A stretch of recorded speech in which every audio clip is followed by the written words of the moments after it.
Hello बच्चों, good morning. आज का topic sp2 hybridisation. sp2 hybridisation शुरू करने से पहले जस्ट सिंपल सी एक बात बोलनी है, आपको सिखानी है। सपोज मेरे पास BF3 CO3-2 carbonate NH4 plus इतने रेडिकल है।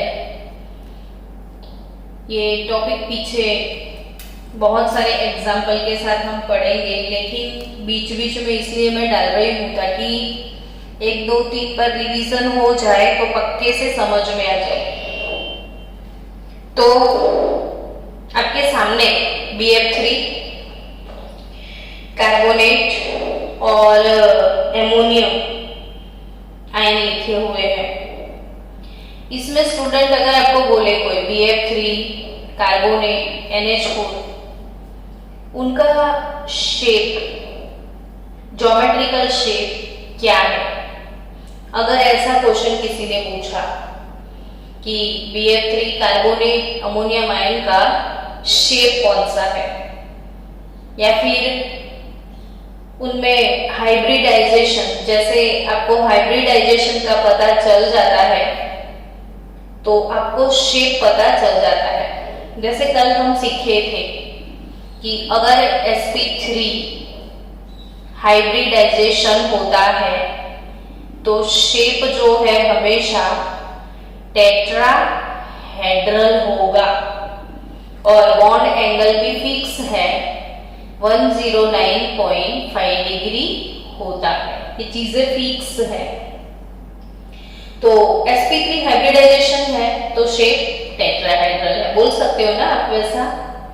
ऐसे ही BF3, उसमें कौन सा हाइब्रिडाइजेशन है वो कैसे पता चलता है, वो उसकी एक शॉर्टकट ट्रिक में सिखा रही हूँ अभी। तो एक फॉर्मूला याद रखना कि हमेशा जो सेंट्रल एटम होता है, जैसे इसमें सेंट्रल एटम कौन है तो बोरोन, तो बोरोन के सेंट्रल एटम बोरोन जो है उसके वैलेंस शेल में कितने इलेक्ट्रॉन पेयर है वो कैसे पता चलता है, उसका एक फॉर्मूला है 1/2 V plus M minus C plus A। आज ये फॉर्मूला अच्छे से बाय हार्ट कर लेना। प्रैक्टिस के लिए मैं आपको बहुत सारे मॉलिक्यूल्स देने वाले हूं। कौन सा formula? 1/2 V plus M minus C plus A। अब V क्या है ना, तो V स्टैंड फॉर वैलेंस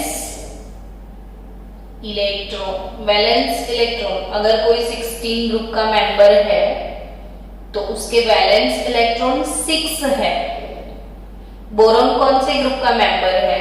बताओ तो बच्चों, बोरोन का ग्रुप कौन सा है? आंसर, बोरोन कौन से ग्रुप का मेंबर है?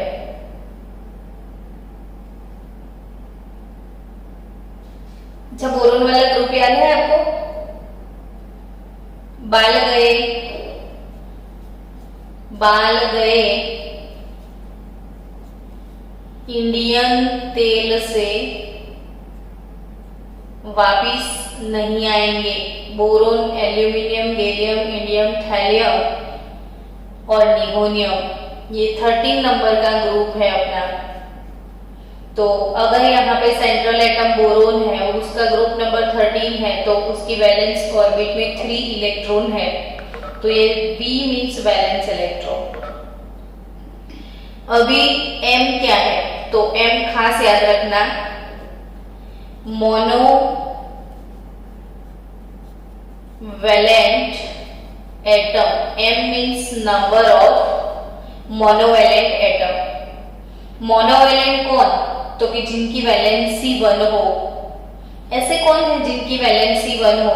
तो देखो हाइड्रोजन आएगा आपको बार बार, तो हाइड्रोजन हमेशा +1 ही होता है या -1 होता है, तो इसलिए ये मोनोवैलेंट है। फिर मोनोवैलेंट में हैलोजन आते हैं सब, फ्लोरीन, क्लोरीन, ब्रोमीन और आयोडीन। 17 ग्रुप के एलिमेंट की सबकी वैलेंसी -1 है, तो ये लोग भी मोनोवैलेंट है। हाइड्रोजन और हैलोजन आपको मोनोवैलेंट में कंसीडर करना है।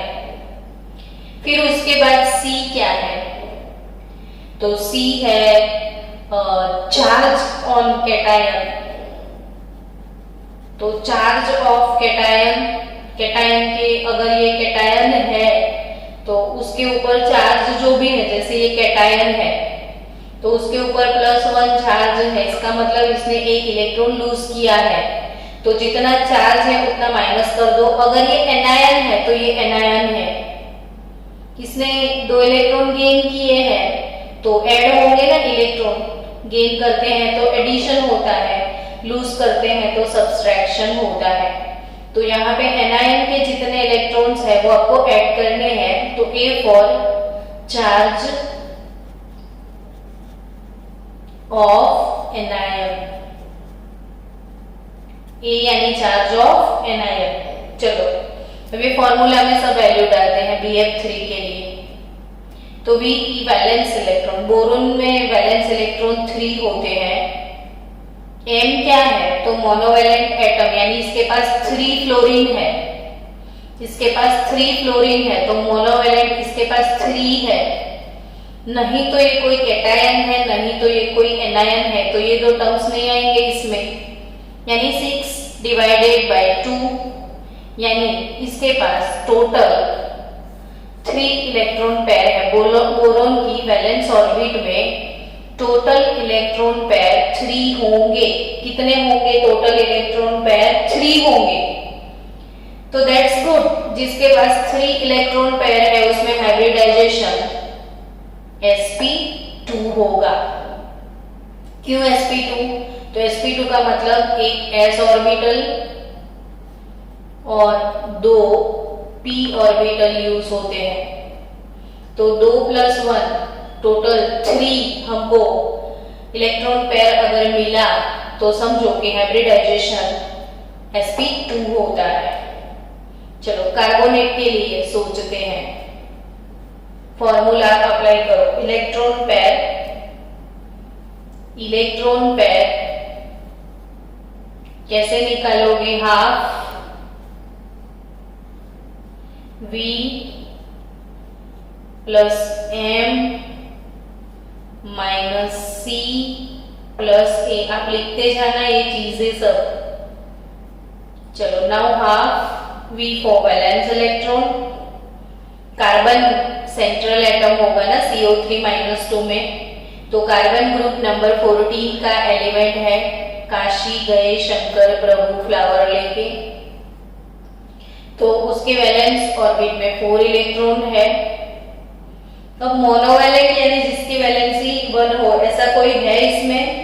तो नहीं है। यहाँ पे तो ऑक्सीजन है और ऑक्सीजन तो डाइवैलेंट होता है, ऑक्सीजन हमेशा डाइवैलेंट होता है, मोनोवैलेंट नहीं है, तो ये कैंसल हो जाएगा, टर्म 0। अच्छा ये कैटायन एनायन कुछ है तो हाँ, ये एनायन है, नेगेटिव आयन को बच्चों एनायन बोलना है, और ये एनायन है और इसने 2 इलेक्ट्रॉन गेन किए हैं, तो +2, तो 4 + 2 6/2, यानी कि टोटल इलेक्ट्रॉन पेयर 3। तो ऑब्वियसली कार्बोनेट में कौन सा हाइब्रिडाइजेशन है? sp2 है। वैसे NH4+ की बात करो चलो, तो NH4+ के लिए electron pair central atom nitrogen है, उसका इलेक्ट्रॉन पेयर निकालना है half V + M - C + A। V for valence electron, nitrogen का ग्रुप बताओ फास्ट। नाइट्रोजन कौन से ग्रुप का मेंबर है बच्चों, बताओ जल्दी। निसर्ग 15 ग्रुप का मेंबर है, तो उसकी वैलेंस ऑर्बिट में कितने इलेक्ट्रॉन है? 5। अच्छा, मोनोवेलेंट इसमें कोई है? देखो तो। यस, हाइड्रोजन है ना? कितने? 4। हाइड्रोजन मोनोवेलेंट में आएंगे, हाइड्रोजन मोनोवेलेंट में आते हैं। अब ये कैटायन है कि एनायन है? तो कैटायन, चार्ज +1 है, उसको डिडक्ट करना है। तो 9 - 1 8/2 यानी कि 4 इलेक्ट्रॉन पेयर मिल गए। और जब 4 इलेक्ट्रॉन पेयर मिले आपको तो हाइब्रिडाइजेशन हो जाएगा sp3। 4 चाहिए, 4 तो 1 + 3 4 हो गए। तो 4 के लिए कौन सा हाइब्रिडाइजेशन होता है बच्चों? sp3 होता है, sp3। अब जब sp3 है तो आपको शेप पता चल रहा है ना? तो sp3 हाइब्रिडाइजेशन है तो ज्योमेट्रिकल शेप कौन सा होगा? टेट्राहेड्रल। तो ये एक ट्रिक है इलेक्ट्रॉन पेयर निकालने की। लेकिन इसके बाद अभी हम बॉन्डिंग कितने हैं, लोन कितने हैं, वो निकालने के बाद एक्चुअल शेप डिसाइड करेंगे। तो वो धीरे धीरे सीखेंगे। लेकिन जस्ट ये फॉर्मूला अभी आपको बाय हार्ट हो जाए इसलिए मैंने करवाया कि हाइब्रिडाइजेशन निकालने का शॉर्टकट ट्रिक ऐसा है। और अभी हमने BF3 देखा, कार्बोनेट देखा, दोनों में sp2 हाइब्रिडाइजेशन है। तो अब आपका क्वेश्चन कि भाई मैडम sp2 हाइब्रिडाइजेशन होगा तो बॉन्ड एंगल कितना होगा, उसका ज्योमेट्रिकल शेप क्या होगा, तो वही सीखना है हमको इथीन के एग्जाम्पल से। तो आज सीखेंगे formation of ethene molecule. Formation of ethene molecule. इन कब लगता है? इन बच्चों जब डबल बॉन्ड होता है। तो इथीन यानी CH2 डबल बॉन्ड CH2, इसको बोलना है ethene. CH2 double bond CH2, ये हो गया इथीन। अब इथीन को एनलार्ज करके लिखते हैं। ये इसका कार्बन और कार्बन के बीच में होता है डबल बॉन्ड और एक कार्बन के साथ there are 2 hydrogen atom combined with covalent bond sigma। देखो अब सिग्मा बॉन्ड कैसे कैलकुलेट करने हैं वो भी साथ साथ में हमको सीखना है। सिग्मा बॉन्ड है, ये सिग्मा है, ये भी सिग्मा है, ये भी सिग्मा है और ये भी सिग्मा बॉन्ड है। और ये वाला जो बॉन्ड है ये पाई बॉन्ड है ना? मुकुंद ने कल एक ऑरेंज वाले एग्जांपल से अच्छा एक चीज सिखाया है और उसने सिंगल डबल ट्रिपल बॉन्ड वाला एक वीडियो बनाया है, मैंने भेजा होगा ग्रुप में, देखना आज आप सब। और वो इसीलिए अच्छा है, मैं क्यों आपको मॉडल बनाने के लिए बोल रही हूँ, ताकि आपके कंसेप्ट इतने क्लियर हो जाए कि आपकी मास्टरी आ जाए। आप ट्राई करोगे वीडियो बनाने का तो ऑब्वियसली आप ये सोचोगे कि पहले मुझे पक्के से लर्न करना है, और इतना अच्छे से आप लर्न करोगे तो आपके कंसेप्ट कितने सुंदर हो जाएंगे। और केमिस्ट्री पूरा कंसेप्ट पे है बच्चों, जब तक कंसेप्ट नहीं तब तक केमिस्ट्री नहीं। एक यही सब्जेक्ट ऐसा है मैथ्स और केमिस्ट्री जिसमें आप कभी रट्टा नहीं मार सकते हो। तो रट्टा मारने का जिसको आदत है वो बच्चों छोड़ दो, कंसेप्ट पे ध्यान करो। पढ़ेगा इंडिया तभी तो बढ़ेगा इंडिया। चलो ये इथीन, अब इसका बाइफरकेशन लिखना है हमको कि इसमें कार्बन कार्बन सिग्मा कितने हैं। दूसरा कार्बन कार्बन पाई कितने हैं। और तीसरा कार्बन हाइड्रोजन सिग्मा कितने हैं। ठीक है ना?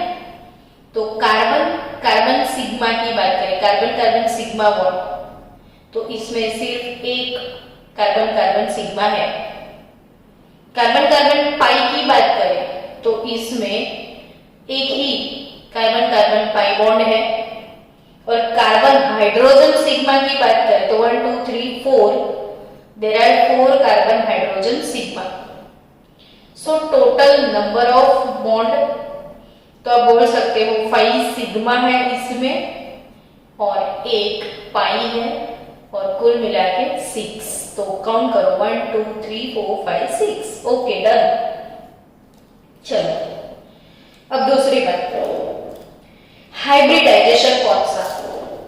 तो डबल बॉन्ड है ना, तो कल मैंने सिखाया था।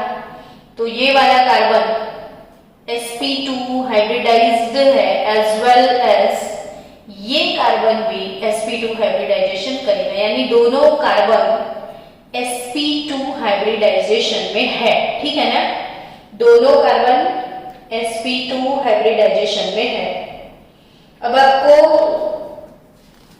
सबकी बॉन्ड लेंथ बता दूं मैं और बॉन्ड एंगल, ये सब चीजें आपको याद रखनी है। और ये पीछे हाइड्रोकार्बन वाले चैप्टर में आपको ये चीजें प्रिपेयर भी करनी है। इसमें से क्वेश्चन नीट जी हर एक लेवल पे आ सकते हैं। तो HCC एंगल मतलब HCC एंगल, यहां पे ये वाला angle HCC bond angle HCC समझ रहे हो ना, HCC ये वाला बॉन्ड एंगल। तो अब दूसरा कौन सा? तो HCH वाला भी है, देखो ये HCH बॉन्ड एंगल भी इसमें है, ये HCC बॉन्ड एंगल है। और HCC बॉन्ड एंगल जो इथीन में आपको बोलूं मैं, तो वो है 121 डिग्री। HCC 121 डिग्री है और HCS 116.6 डिग्री है। तो sp2 हाइब्रिडाइजेशन होता है ना, तो मैडम बॉन्ड एंगल कितना होता है? तो याद रखियो 120 डिग्री।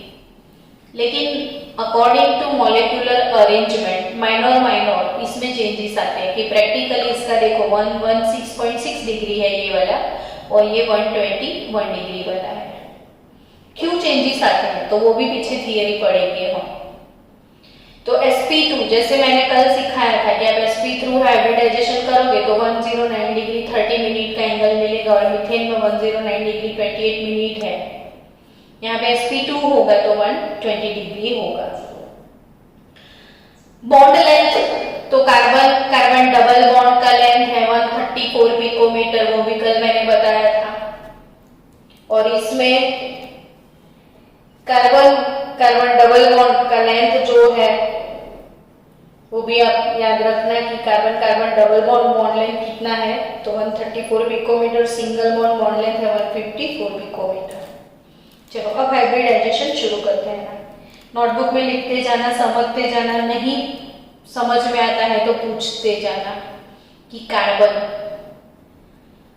Z = 6, एटॉमिक नंबर 6 है कार्बन का। हम इसका ग्राउंड स्टेट इलेक्ट्रॉनिक कॉन्फ़िगरेशन लिख रहे हैं, हीलियम। बोलो तो इलेक्ट्रॉनिक कॉन्फ़िगरेशन कार्बन का कौन सा है, जल्दी से बताओ। Electronic configuration of carbon 2s2 2px1 2p1 2s2 2px1 2py1 2pz0. This is our electronic configuration of carbon. Now carbon ये कंडीशन में बॉन्ड नहीं बनाता है, यहाँ पे इलेक्ट्रॉन नहीं है, अनपेड इलेक्ट्रॉन सिर्फ 2 है इसके पास। तो ये वाली सिचुएशन में ये 1 2 3 4 बॉन्ड नहीं बना पाएगा। और वैसे भी 1 सिंगल कार्बन है 4 चोटलीस, मैंने वो सिखाया हुआ है। टेट्रा वैलेंट होता है कार्बन और यहाँ वैलेंसी सिर्फ 2 दिख रही है, टेट्रा नहीं दिख रही है। तो due to formation of tetravalency, carbon थोड़ा सा एनर्जी एब्जॉर्ब करके एक्साइटेड स्टेट में मूव ऑन होता है। चलो अब बताओ कि एक्साइटेड स्टेट में क्या होने वाला है। बोलो आप मुंह से, मैं तो ऑपोजिट साइड हूँ मोबाइल के, तो अब मैसेज लिखोगे तो नहीं पता चलेगा। स्पीकर ऑन करके बताओ कि क्या होने वाला है एक्साइटेड स्टेट में। एनीवन?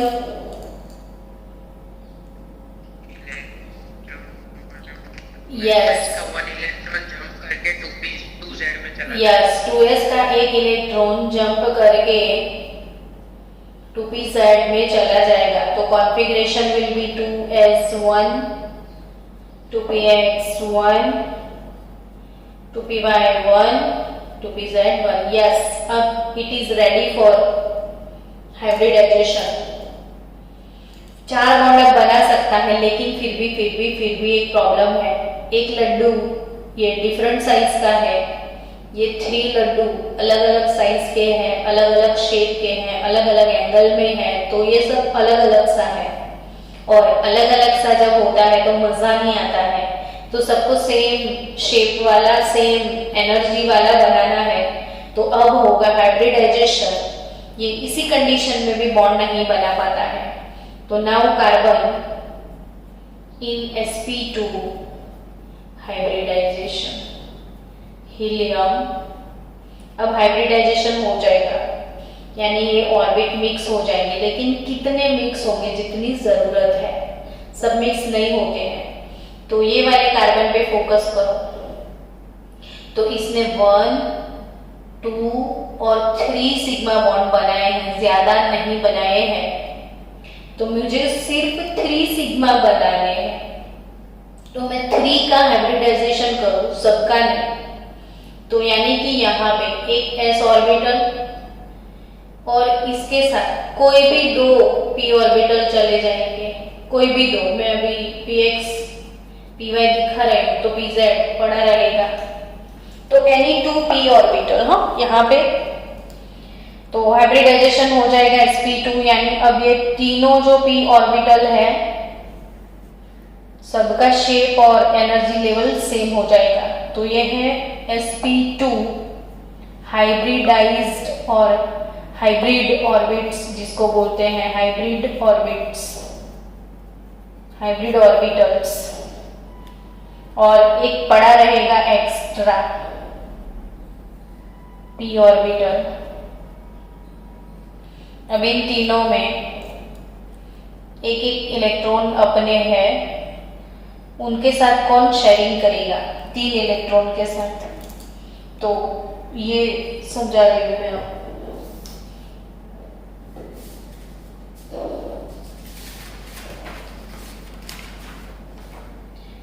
वेट करना स्टूडेंट्स।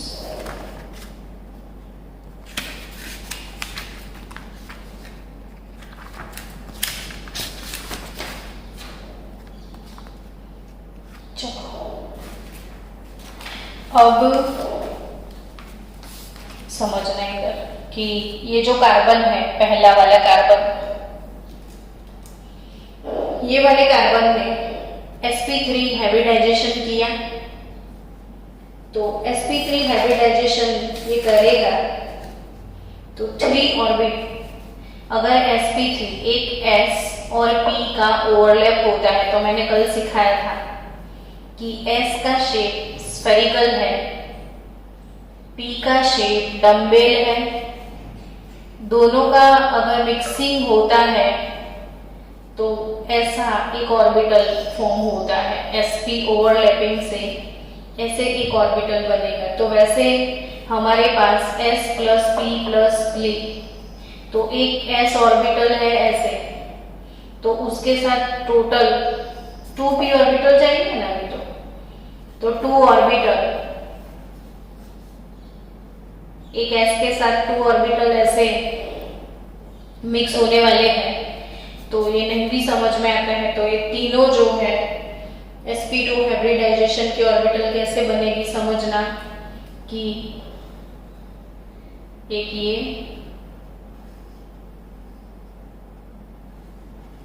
और ऐसे इमेजिन करोगे तो ये ट्रायंगुलर प्लानर शेप में है। sp2 हाइब्रिडाइजेशन होगा तो शेप कौन सा बनेगा? ट्रायंगुलर प्लानर शेप बनेगा। और ये ट्रायंगल में दो बॉन्डिंग ऑर्बिटल के बीच में एंगल विल बी 120 डिग्री। तो बॉन्ड एंगल कितना जनरेट होगा? 120 डिग्री का। यहाँ पे ऐसे ही ट्रायंगल शेप में अरेंज होता है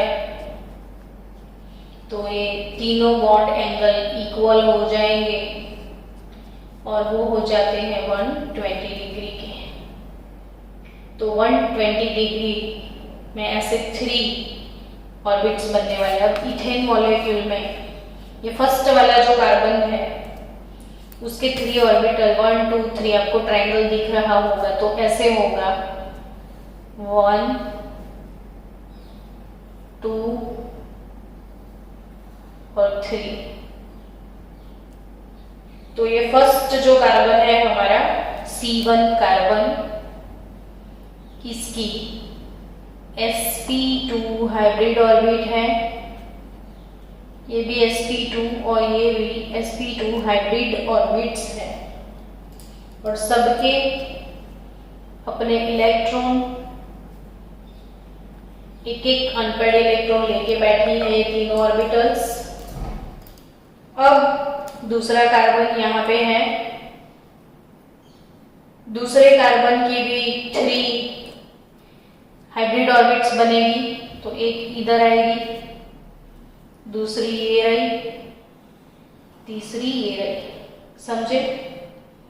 ये अपना C2 है, ये अपना C2 भाई और C2 भाई का भी sp2 हाइब्रिडाइजेशन है। उसका भी एक ऑपोजिट स्पिन वाला इलेक्ट्रॉन इसके साथ कंबाइन होके यहाँ पे सिग्मा बॉन्ड का फॉर्मेशन करेगा। यानी कार्बन कार्बन सिग्मा बॉन्ड कैसे डेवलप हुआ? तो C1 कार्बन की sp2 है प्लस C2 कार्बन की sp2, तो C1 C2 कार्बन की sp2 ओवरलैपिंग से एक सिग्मा बॉन्ड का फॉर्मेशन होता है। अब बाकी की किसके साथ ओवरलैप? तो यहाँ पे तो हाइड्रोजन है, तो हाइड्रोजन की तो 1s ऑर्बिटल जो कि स्फेरिकल होती है, तो ये हाइड्रोजन की 1s ऑर्बिटल की ऑपोजिट स्पिन वाला इलेक्ट्रॉन, ये लोग देखते हैं कि उसका स्पिन कैसा है, तो सामने वाले का जो स्पिन होता है उससे ऑपोजिट स्पिन में अरेंज हो जाते हैं। ये भी हाइड्रोजन की ऑपोजिट स्पिन का 1s इलेक्ट्रॉन और यहाँ पे भी हाइड्रोजन उसका 1s इलेक्ट्रॉन अरेंज हो गया। तो ये सारे जितने भी बॉन्ड बन गए वो सिग्मा बॉन्ड है। अब पाई बॉन्ड कैसे बनेगा? तो पाई बॉन्ड के लिए इसके पास एक एक्स्ट्रा p ऑर्बिटल है ये और p ऑर्बिटल का शेप डम्बेल होता है। तो एक p ऑर्बिटल दूसरे p ऑर्बिटल के साथ ओवरलैप करेगी ऐसे, तो ये पोर्शन ओवरलैप हो जाएगा। और कल पढ़ा था कि साइड साइड ओवरलैप होगा और बनाना बॉन्ड ऐसे बनेगा 2p ऑर्बिटल्स। तो यहाँ पे आपको समझना है कि एक 2p ऑर्बिटल जो पड़ा हुआ है, दूसरे कार्बन का भी 2p ऑर्बिटल पड़ा हुआ है, वो दोनों एक दूसरे के ऐसे क्लोज आ जाएंगे, साइड साइड ओवरलैपिंग हो जाएगा और सिग्मा बॉन्ड का फॉर्मेशन हो जाएगा। सॉरी, पाई बॉन्ड का, ये पाई बॉन्ड है, साइड साइड ओवरलैपिंग, नॉन जीराड है, इसमें सिमेट्री नहीं है। रोटेट करो तो सिमेट्री चेंज हो जाती है, इसमें ओवरलैपिंग कम होता है, पाई बॉन्ड वीक होता है, सिग्मा बॉन्ड स्ट्रॉन्ग होता है। तो अब यहाँ पे ये पड़ा हुआ p ऑर्बिटल दोनों का और दोनों के बीच में यहाँ पे बनेगा पाई बॉन्ड। तो समझ गए आई थिंक आपको अच्छे से समझ में आया होगा ये कौन सा मॉलिक्यूल है अपना इथीन मॉलिक्यूल। कौन सा मॉलिक्यूल है अपना इथीन मॉलिक्यूल। तो ये इथीन मॉलिक्यूल जिसका लिखने का काम बाकी है वो लिख दो, शेप बना दो अच्छे से।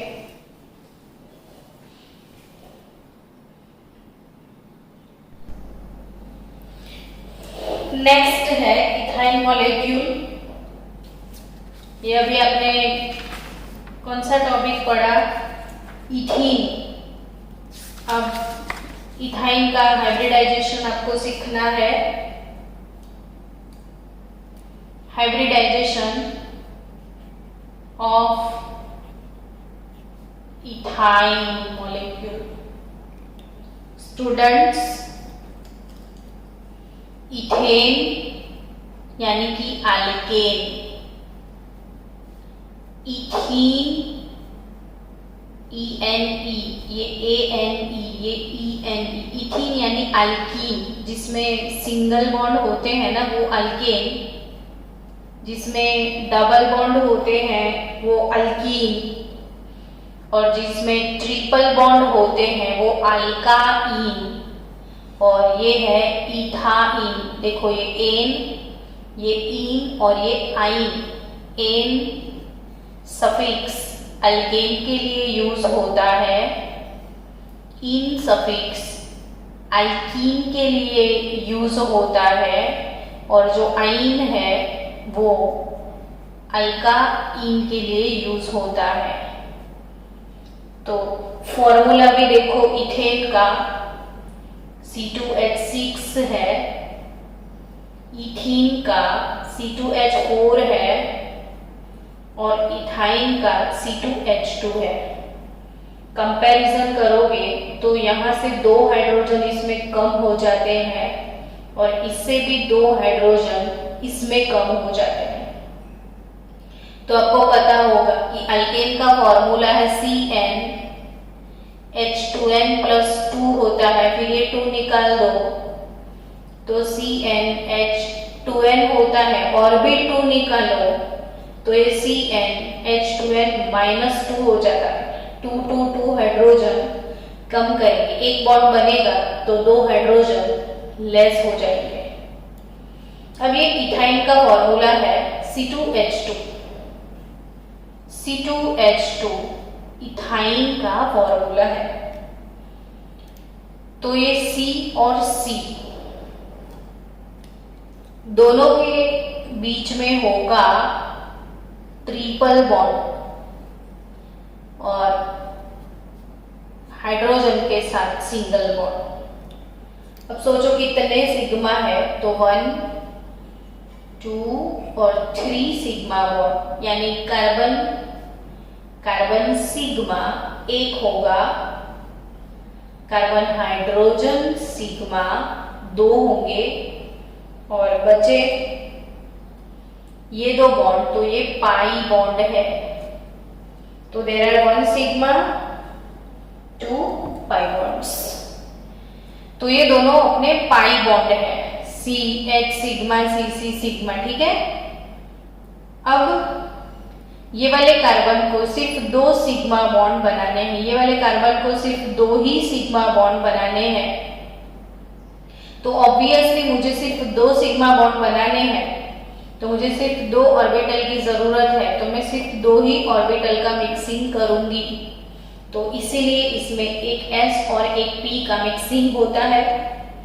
तो इसमें S कैरेक्टर 50% होगा और P कैरेक्टर भी 50% होगा। और sp हाइब्रिडाइजेशन तो ऑब्वियसली आपको शेप पता चल गया होगा कि शेप हमेशा लीनियर होता है, और लीनियर शेप में बॉन्ड एंगल 180 डिग्री का होता है। तो sp hybridization linear shape 180 degree. थोड़ी देर पहले आपने पढ़ा sp2 हाइब्रिडाइजेशन, शेप कौन सा था, तो ट्रायंगुलर प्लानर शेप था, ट्रायंगुलर प्लानर शेप था, सेम प्लेन में होता है तो प्लानर, और bond angle will be 120 degree. अब sp हाइब्रिडाइजेशन आपको यहाँ पे सीखना है। तो sp हाइब्रिडाइजेशन में students carbon in ground state वो तो सब में लिखना है, हीलियम सबको पता है, अब तो रट्टा हो गया 2s2